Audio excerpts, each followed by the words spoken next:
I'm Riyasani from class 10th. I want to say thank you to my all teachers because since last 2 years life of a student get very affected because of coronavirus. During lockdown in whole country there were no schools open. Students get bored at their home. So I thank to my director sir and all the teachers for organizing such a wonderful sports week in school for students. I really enjoyed last week so much because of my teachers. Thank you so much to all. Good morning everyone, respected director sir, principal sir, teachers and my dear friends. I am Anshika Singh from class 6. Today I am impressed my views on wildlife. You all know that yesterday our school organized drawing competition on wildlife. Wildlife is a symbol of national pride and cultural heritage. It can be found in all ecosystem, desert, rainforest and other areas. Wildlife play an important role of other balancing the environment. Thank you very much. Have a nice day. Good morning everyone, I am Harshita Sani from class 8. We know that we were not able to go to school for last 2 to 3 years due to corona. When this epidemic subsided, then we started going to school. Then there was a lot of pressure of studies on us. Now after the half-yearly examination ended, sports and other activities has started in our school. That feels us so good. Thank you. I am Nidha Rajguru from class 10th. I want to say thank you to director sir and my teachers. Fabulous painting exhibition in our school. It is amazing. We enjoyed very much. Thank you so much for support us. The wildlife exhibition is important for a student and all because in order to live peaceful life, we need to protect wildlife. I Aditya from class 10th. I feel proud to be the part of this school and thankful to director sir and principal sir for organizing such type of exhibition. Thank you. Atal ji sir and Honorable Rajkumar ji sir to say about some sports days.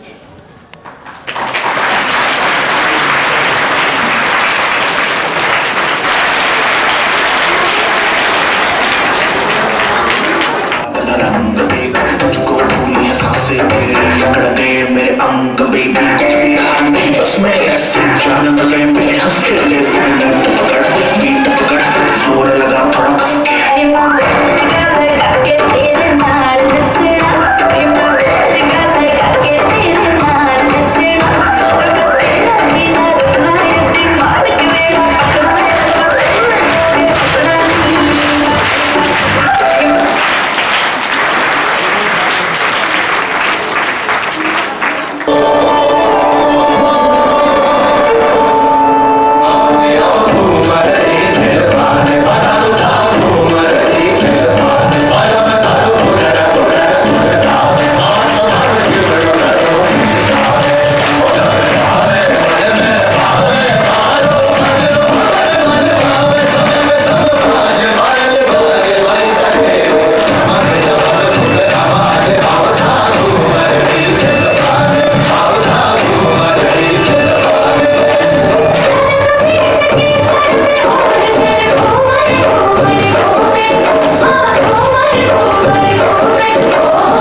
Lockdown में online कक्षाएं पाठ्यक्रम को पूरा करने का जरिया बनी।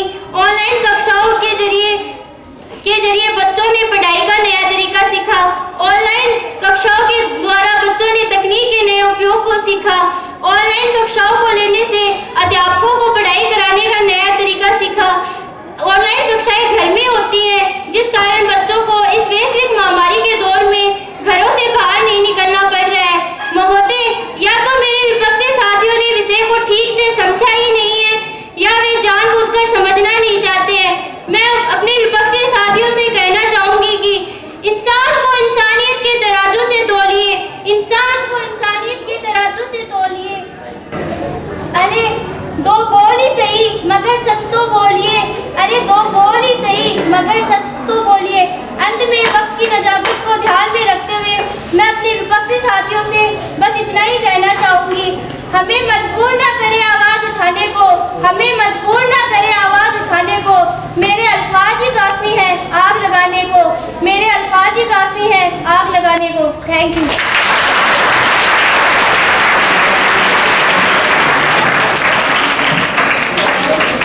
सहपाठियों, आप सभी को मेरा नमस्कार।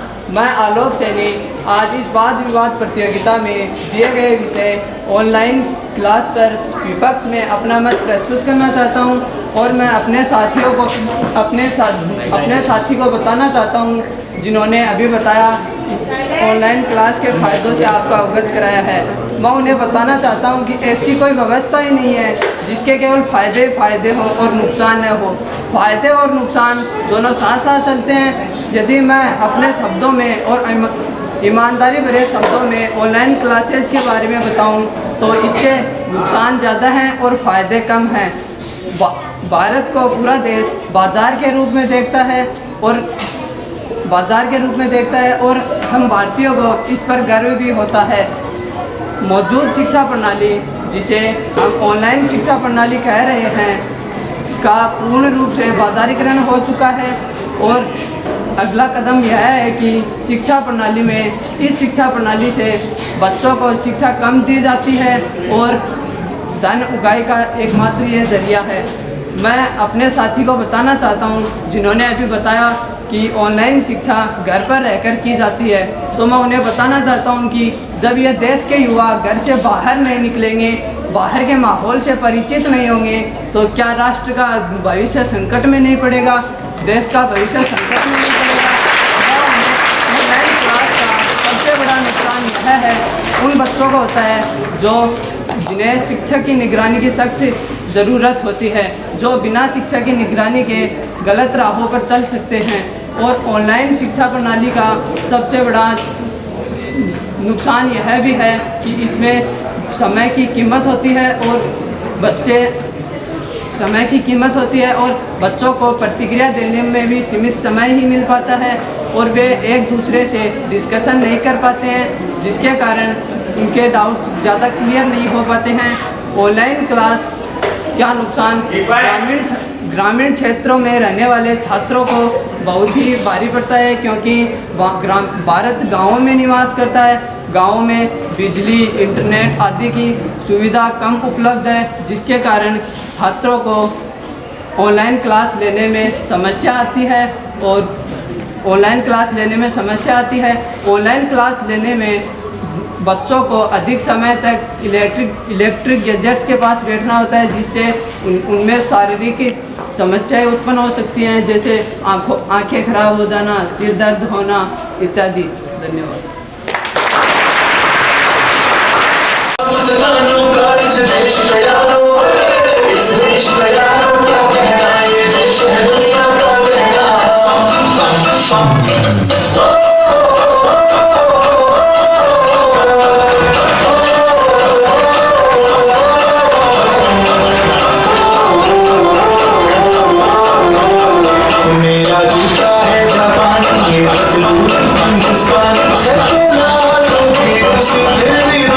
Hindustan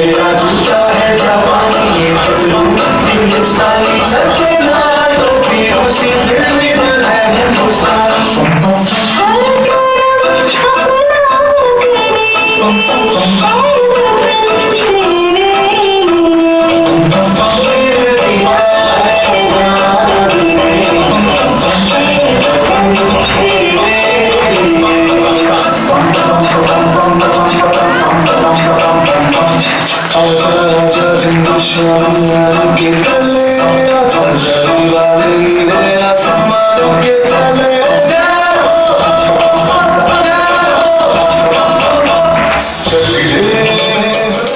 class 10 group for dance ढोलीरा ढोल। एक बार जोरदार ताली हो जाए।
मंगल बेला आई, सपनों की लहरी पे दिल की बाजी रे शहनाई शहनाई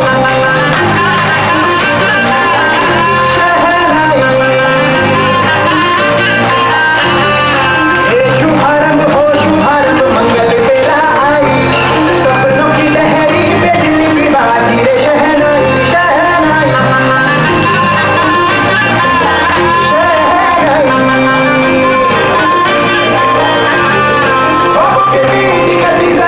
हमको बोला है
सरस्वती को नमन करते हुए हमारे स्कूल के डायरेक्टर सर और वर्ल्ड हेरिटेज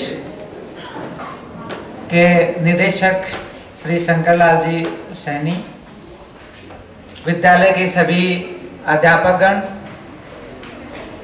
और प्यारे बच्चों, पिछले 5 दिन से बच्चों ने अनेक खेल कूद में बढ़ चढ़ कर भाग लिया है। आप सभी बच्चों को इस सबसे बड़ा पर्व तो आपके लिए यही था कि आपको खेलने कूदने के लिए मिल रहा था, और वो भी ग्रुप में। जब आप घर में रहते हैं तो आपको ग्रुप नहीं मिलता है, सिंगल होते हो तो खेल नहीं पाते हो। और विद्यालय में 2 साल घर पे बैठने के बाद में ये आपको पहला मौका मिला है। आप सब लोगों को ये स्पोर्ट्स वीक बहुत बहुत मुबारक हो और आपके हेल्थ के लिए बहुत ही अच्छा हो। मैं आप लोगों को शिक्षा एक शेरनी का दूध है, शिक्षा एक शेरनी का दूध है, जो पिएगा वो दहाड़ेगा।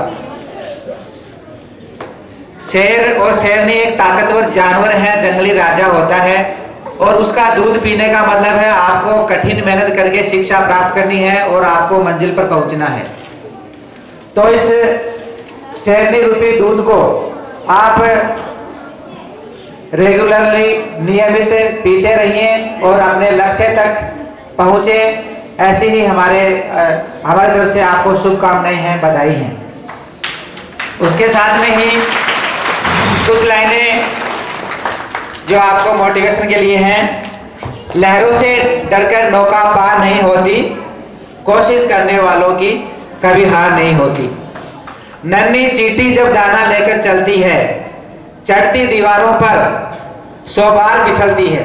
एक नन्ही सी चींटी बार बार दीवार पर चढ़ती है और नीचे गिर जाती है, लेकिन वो थकती नहीं है, लगातार प्रयास करती रहती है और अंत में उसको सफलता प्राप्त कर लेती है।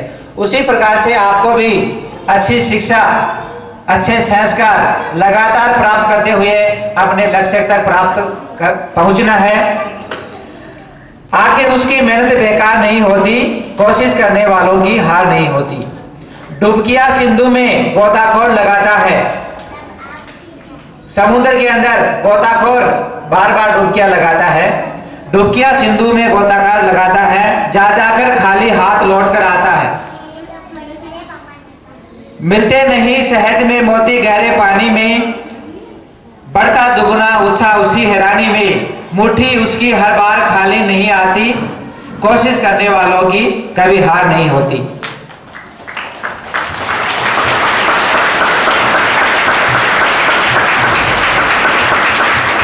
असफलता एक चुनौती है, असफलता एक चुनौती है, स्वीकार करो। क्या कमी रह गई देखो, उसको सुधार करो। जब तक न सफल हो नींद चैन को तुम तागो, संघर्ष का मैदान छोड़कर मत भागो। कुछ किए बिना ही जय जयकार नहीं होती, कोशिश करने वालों की हार नहीं होती। आज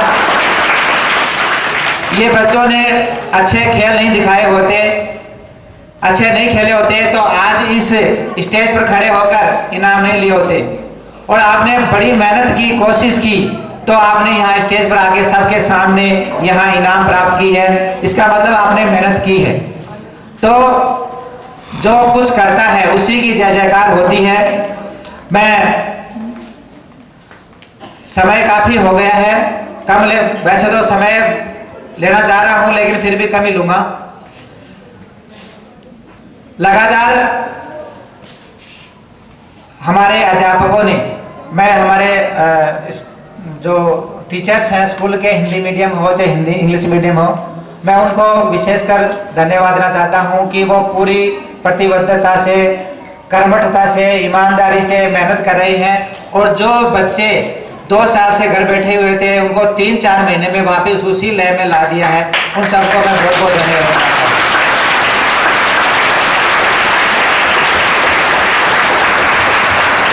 हम सब कोरोना की मार झेल कर आए हैं।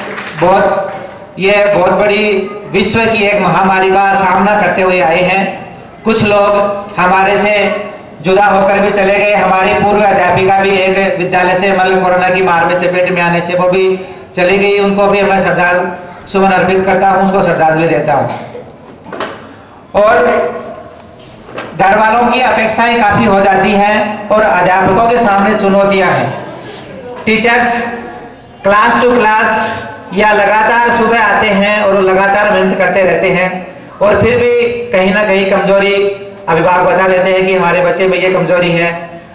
तो मैं ये चाहता हूँ कि जो भी कल पेरेंट्स मीटिंग भी है तो अभिभावक को ये समझाइए कि 2 साल से स्कूल बंद थे, बच्चे खेल रहे थे, आपने ध्यान नहीं दिया। हमने उतना अथक प्रयास करके क्या उनको उसी लय में लाने का प्रयास किया है और करते रहेंगे। इसी में आपको उसको मोटिवेट करिए और आप भी उनको भी घरों पे भी उसको बताइए कि आप भी घर पे भी बच्चों को ध्यान दीजिए।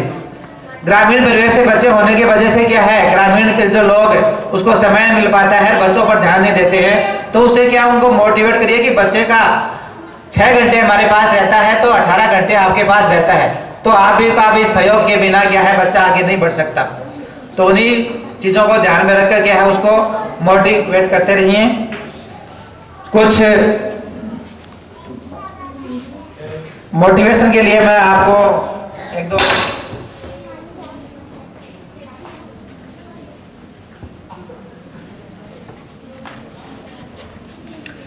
मुश्किलों से बाहर जाना आसान होता है, हर पहलू जिंदगी का इम्तिहान होता है। मुश्किलों से भाग जाना आसान होता है, हर पहलू जिंदगी का इम्तिहान होता है। डरने वालों को कुछ मिलता नहीं जिंदगी में और लड़ने वालों के कदमों में जहान होता है। तो आपको लड़ाई करनी पड़ेगी अपने आप से, इन परिस्थितियों से जो हमारे सामने आ रही हैं और समय से। समय उसी का ध्यान रखता है जो समय का ध्यान रखता है। आप समय को खराब करोगे तो समय आपको खराब करेगा। तो एक मिनट एक क्षण का ध्यान रखते हुए, आप समय का ध्यान रखते हुए, अपने छोटे बच्चे नहीं समझ पा रहे हैं लेकिन मैं बड़े बच्चों को कह रहा हूं कि लगातार कंटिन्यू पढ़ते रहना ही आपका काम होता है। मैं ये नहीं कहता कि आप टीवी नहीं देखिए, आप आधा घंटा निश्चित कर लीजिए, 1 घंटा निश्चित कर लीजिए। मैं नहीं कहता हूं कि आप खेलिए नहीं, आप लगातार रोजाना का आपको आधा घंटा खेलना है तो खेल भी कर सकते हैं। लेकिन अभी आपके सामने एग्जाम का टाइम आ रहा है, 3 माह आपके पास में है और इस 3 माह के अंदर आप दिन रात कठिन मेहनत करेंगे तो निश्चित रूप से आपको सफलता मिलेगी। और मैंने यहाँ पे 10th और 12th क्लास के बच्चों को मोटिवेट के लिए जो एग्जाम पिछली बार तो प्रमोट हुए थे बच्चे, अब की बार मैं कह रहा हूँ एग्जाम देकर फाइट होंगे, वो बच्चे 90+ से आते हैं, उसके लिए मैंने इनाम भी रखा है कि 11,000 रुपये का इनाम उसको दिया जाएगा स्कूल की तरफ से। और जो बच्चा 85 से ऊपर एबव अंक लाता है उसको 5100 रुपये का इनाम दिया जाएगा। तो बोर्ड क्लासों को मैं विशेष ये कहना चाहता हूँ कि आपके जीवन की दशा और दिशा तय करने के लिए आपके सामने ये अगले नेक्स्ट 3 माह हैं, 3 महीने हैं। इस 3 महीने के अंदर यदि आपने लगातार कंटिन्यू, मैं ये नहीं कहता कि आपको सोना नहीं है, मैं ये नहीं कहता कि आपको खाना नहीं है, खाना भी है, सोना भी है। आप 7 घंटे आप भरपूर नींद ले सकते हैं और यदि 7 घंटे लगातार सोते हैं तो निश्चित रूप से सही नींद आ जाती है, पूरी हो जाती है। तो आप 7 घंटे सोने के बाद में यदि लगातार और बाकी कम से कम आप 10-12 घंटे पढ़ना शुरू कर देंगे तो निश्चित रूप से आपको 90+ अबव जाएंगे और आपको ये इनाम 11,000 रुपये का मिलेगा। उसके साथ में भी सरकार की भी योजनाएं हैं, उसमें भी आपको उसमें फायदा मिलेगा, तो उसको भी ध्यान रखते हुए उनका भी आप कठिन मेहनत करिए। 4 शब्द आपके सामने, डिसिप्लिन, डिटर्मिनेशन, डेडिकेशन और डिवोशन, ये 4 शब्द हैं अंग्रेजी के, जिसमें डिसिप्लिन का मतलब होता है अनुशासन। आप अपने जीवन में अनुशासित रहेंगे तो निश्चित रूप से आगे बढ़ेंगे ही बढ़ेंगे, मतलब बढ़ेंगे नहीं, बढ़ेंगे। अनुशासन का मतलब है आपका रहन सहन, खान पान, आपका चाल चलन, आपका सब चीजें आपको एक्यूरेट रहती है, उसको अनुशासन कहते हैं। डिटर्मिनेशन का मतलब होता है दृढ़ संकल्प, मेरे को कलेक्टर बनना है, मेरे को डॉक्टर बनना है, मेरे को इंजीनियर बनना है, इसके प्रति आप दृढ़ संकल्पित हो जाइए।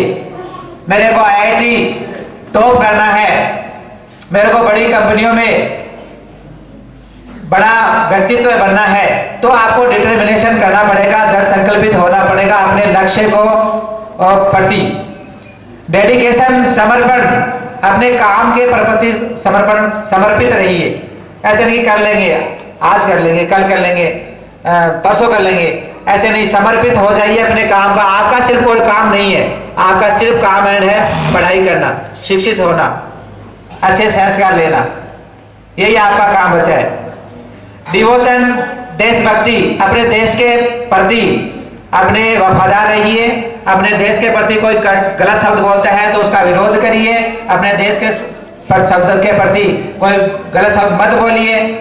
ये इन चीज़ों का ध्यान रखते हुए डिसिप्लिन, डिटर्मिनेशन, डेडिकेशन और डिवोशन, इन 4 शब्दों का ध्यान रखते हुए अपने जीवन को आगे तक ले जाना है और आपको शिक्षा के प्रति सजग रहना है। बार बार कहता हूं कि ये शेरनी का दूध है, ये पीते रहिए। जैसे कि आप देखते हो कि कभी कलेक्टर की बात करते हो, आप एक जिले में कलेक्टर होता है, उसको लाल बत्ती की गाड़ी मिलती है, पीछे गार्ड मिलता है, सारी सुविधाएं मिलती है। क्या कर दिया उन्होंने? मतलब आप में से ही पढ़कर वो गया है, क्या कर दिया उन्होंने? लेकिन उसने ये किया है कि उसने पढ़ाई की है और पढ़कर देश की सबसे बड़ी परीक्षा जो IAS परीक्षा फाइट की है और फिर वो कलेक्टर बना है। आज उनका पूरे जिले में उनका अनुसरण करते हैं हम।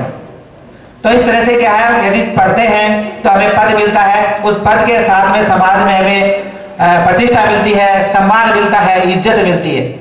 तो इन चीजों का ध्यान में रखते हुए मैं आपके उज्जवल भविष्य की कामना करता हूं और नया साल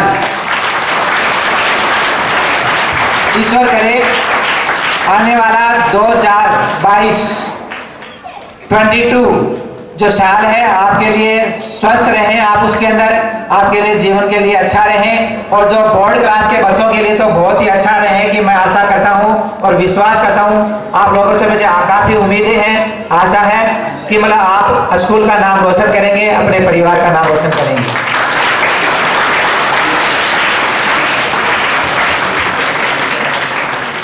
कहना बहुत चाहता हूँ और भी कहेंगे, अपन बैठते रहते हैं, अपना परिवार है। मैं अध्यापकों से और फिर से कहना चाहूँगा और निवेदन करना चाहूँगा कि बच्चों को अच्छे संस्कार दीजिए।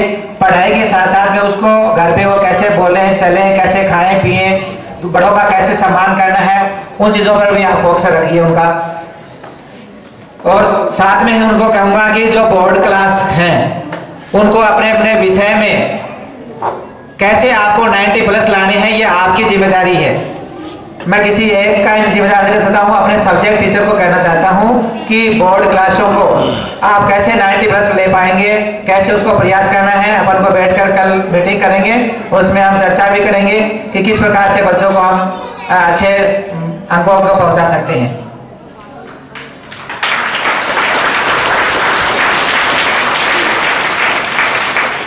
और अध्यापकों से निवेदन भी ये करना चाहता हूँ कि नई संस्था हमने खड़ी की और उसको खड़ा करने में आपका ये सहयोग है कि मतलब जब बच्चे अच्छे अंक लाएंगे तो हमें आगे बच्चों की संख्या बढ़ाने में कोई दिक्कत नहीं होगी।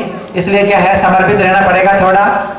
और जहाँ भी हम आपका हर तरह से, जहाँ भी एक परिवार की तरह ख्याल रखते हैं, किसी की भी कोई समस्या आती है उसका साथ देते रहते हैं और आगे भी भरपूर देंगे। मतलब समस्याएं विकट हो सकती हैं हमारे सामने भी, और समझ सकते हैं इकोनॉमिकली मान लो या अन्य भी समस्याएं हो सकती हैं, लेकिन अपने परिवार समझिए, अपनी संस्था समझकर अच्छे बच्चों को संस्कार देंगे तो निश्चित रूप से हमें आगे बढ़ पाएंगे और आपको भी उसमें बेनिफिट, आपको फायदा होगा। इन्हीं शब्दों के साथ में मैं आप सबको फिर से नए साल की शुभकामनाएं देना चाहता हूं, बधाई देना चाहता हूं और संयम और नियम से मनाएंगे नया साल। बहुत बहुत धन्यवाद।